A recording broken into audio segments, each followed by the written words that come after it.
Eskimo Buy and Sell Sustainability Group. Facebook. Polyester curtains and the redwood deck. Now she's run off and I've got the trailer tag, a black heart and a pretty redneck.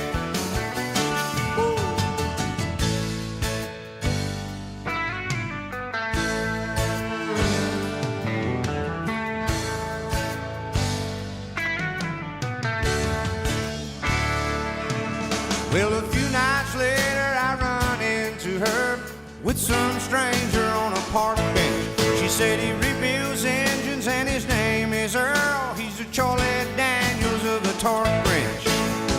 I whispered, honey, let's just go on home and have some onion rings and watch TV. And as I walked her to the truck, Earl was crying, don't